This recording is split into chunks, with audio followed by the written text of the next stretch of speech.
آپ تمام حضرات خصوصاً جتنے یہاں پہ سادات تشریف فرما ہیں آپ کی جانب سے ان تمام لوگوں کا شکریہ ادا کرتا ہوں۔ اجر تو جناب فاطمہ الزہرا سلام اللہ علیہ دے گی نا، لیکن ہم واقعاً آپ کے ممنون ہیں، ہم آپ کے ہاتھوں کو چومتے ہیں اس دور میں، جس دور میں یہ کہا جا رہا ہے کہ یزید نے سارے کام اچھے کیے تھے، ایک کام اس نے اچھا نہیں تھا کیا۔ کیا سب سیدوں کو مار دیا، اگر سید سجاد کو بھی مار دیتا تو آج ان سے جان چھوٹ جائے۔ آج کے اس دور میں آپ لوگ جناب سیدہ کو پرسہ دے رہے ہیں، آپ کا اجر محفوظ ہے، امام زمانہ آپ کو اجر دیں گے، جناب سیدہ آپ کی ممنون ہیں، ہم سارے سید جتنے یہاں پہ موجود ہیں واقعاً ہم دل کی اتھا گہرائیوں سے آپ کا شکریہ ادا کرتے ہیں۔ آپ خود بھی گریہ کرتے ہیں، آپ نے ہمیں بھی موقع دیا گریہ کر سکیں۔ مومنین، آج یہ دن اور یہ وقت میں نے یہ پڑھنا ہے، اس وقت کیا ہوا؟ تاریخ یہ بتاتی ہے کہ اس وقت 9 محرم کی عصر کے بعد کربلا کے میدان میں حسین اپنی تلوار یعنی ذوالفقار رکھ کے، اس کے دونوں ہاتھ اس کے دستے پہ رکھ کے، اس پہ اپنا ماتھا رکھ کے حسین سوچ رہے تھے کہ نانا کی امت مجھے کس انداز سے اجر رسالت دے رہی ہے۔ حسین سوچ رہے تھے، اپنی سوچوں میں مگن تھے کہ جناب زینب عالیہ سلام اللہ علیہا کی آواز آئی، بھیا حسین کن سوچوں میں مگن ہیں؟ آپ کو آواز نہیں سنائی دے رہی؟ یزید کے لشکری اس کے گھوڑے قریب آ رہے ہیں۔ مولا نے جب توجہ کی تو محسوس کیا واقعاً آوازیں تو دشمن کی ہیں، یعنی یزید کی فوج ایڈوانس کر رہی تھی، نزدیک آ رہی تھی۔ بلایا مولا عباس کو اور جس انداز سے مخاطب کیا، میری جان تم پہ فدا ہو اے عباس، معصوم کہہ رہے ہیں میری جان تم پہ فدا ہو اے میرے بھائی عباس، جاؤ ان سے پوچھو یہ کیا چاہتے ہیں، یہ کیوں آئے ہیں اس وقت۔ مولا عباس 20 سواروں کو لے کے آگے بڑھے، فوجیوں کے پاؤں رک گئے۔ کیا چاہتے ہو؟ ہمیں آرڈر ملا ہے کہ اسی وقت آپ کو 2 آپشن دیں، یا یزید کی بیعت کر لیں یا پھر مرنے کے لیے تیار ہو جائیں۔ ہمیں حملہ کرنے کا آرڈر۔ اطاعت عباس کو سجدہ کرنے کو دل چاہتا ہے کہ وہ عباس اگر چاہے تو سب کچھ کر سکتا ہے، لیکن اطاعت معصوم، ابھی مولانا بتا رہے تھے نا، عباس کی سب سے بڑی فضیلت یہ ہے کہ موتی ہے کس کے لیے؟ اللہ کے لیے، رسول کے لیے اور امام کے لیے۔ اطاعت امام میں غرق عباس اپنے جذبات پہ قابو رکھ کے امام کے پاس واپس آ کے کہتے ہیں، مولا وہ کہتے ہیں ہم نے حملہ کرنا ہے ابھی۔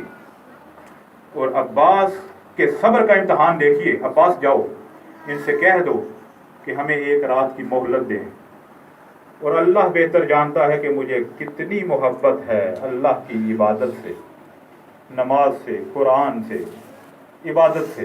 ان سے کہہ دو 1 رات کی مہلت دے دیں تاکہ ہم اپنے خدا کو یاد کر سکیں آخری دفعہ۔ تاریخ یہ بتاتی ہے کہ یہ واپس آیا، حضرت عباس علمدار نے واپس آ کے مولا کا جواب ان تک پہنچایا، اور یہ لوگ عمر ابن سعد اور تمام لشکر کے کمانڈر آپس میں بحث کرنے لگے۔ سب کی رائے یہ تھی کہ حسین کو مہلت نہیں دینی۔ ایک بندہ بولا کہ اس وقت اگر کوئی کافر ہمارے سامنے ہوتا نا اور ہم سے یہ مہلت مانگتا تو ہم اسے بھی دے دیتے، یہ تو پھر نبی کا نواس ہے، اور کس لیے مانگ رہا ہے؟ عبادت کے لیے کیوں نہیں دیتے؟ شرمندہ ہو کے کہا ٹھیک ہے 1 دن کی مہلت، 1 رات کی مہلت دے دیتے ہیں۔ پیچھے ہٹے اور کہا دیکھو صبح تک آخری مہلت ہے، فیصلہ کر لو کیا ہے۔ لشکر پیچھے ہٹتا۔ اب جو برادر محترم آپ کے سامنے پڑھ رہے تھے، اس کے بعد کا یہ واقعہ ہے۔ شمر سامنے آتا ہے اور آ کے کہتا ہے کدھر ہے میری بہن کے بیٹے، کدھر ہے میری بہن کے بیٹے؟ شمر اسی قبیلے سے تعلق ہے جس سے جناب فاطمہ گلابیہ کا تعلق ہے۔ فرزندان ام البنین سامنے آتے ہیں، کیا کہتے ہو؟ امان لایا ہوں تمہارے لیے۔ اور جواب جانتے ہیں کیا ہے؟ جواب یہ ہے کہ خدا کی لعنت ہو تم پہ بھی اور تمہاری امان پہ بھی۔ ہمارے لیے تو امان ہے، لیکن زہرا کے لال کے خون کے در پہ ہو، ہمیں نہیں چاہیے۔ تو ہمیں نہیں چاہیے تمہاری امان۔ یہ ہے عصر تاسوعہ کے حالات جو مقاتل میں ملتے ہیں۔ عزادارو شب شروع ہونے جا رہی ہے۔ اس شب کیا ہوا؟ یہ وہ قیامت خیز شب ہے کہ جسے سوچ کے انسان کپ کپا اٹھتا ہے۔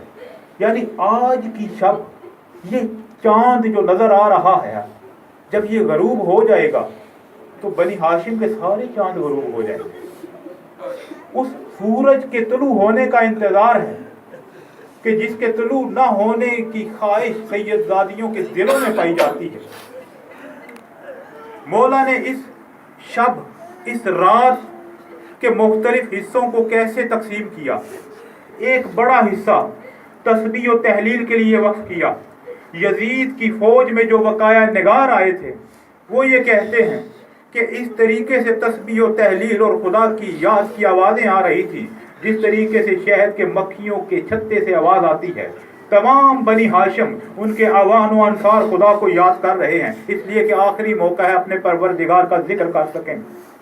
اب امام نے روایت کر رہے ہیں، امام سید الساجدین زین العابدین فرما رہے ہیں، اگرچہ میں بہت مریض تھا لیکن میرے سامنے یہ ہوا، امام نے تمام اصحاب و انصار کو ایک جگہ پہ جمع کیا اور سب سے خطاب یوں فرمایا، میں اچھے طریقے سے سمجھتا ہوں کہ خدا نے جس قسم کے با وفا اصحاب مجھے دیے ہیں کائنات میں کسی کو نہیں دیے۔ میں تمہاری وفا سے راضی ہوں، میں جنت کی ضمانت دیتا ہوں، میں ساقی کوثر کا بیٹا ہوں، تمہاری جنت محفوظ ہے۔ اس گفتگو کے بعد میں چراغ کو بجا رہا ہوں، جس کو جانا ہے چلا جائے، میں اپنی بیعت تمہارے کندھوں سے اٹھاتا ہوں، اور اگر شرم محسوس کرو، ندامت محسوس کرو تو ایک ایک بنی ہاشم کا ہاتھ پکڑو، اپنے ساتھ لے جاؤ، جنت کی ضمانت میری حسین کی ہے۔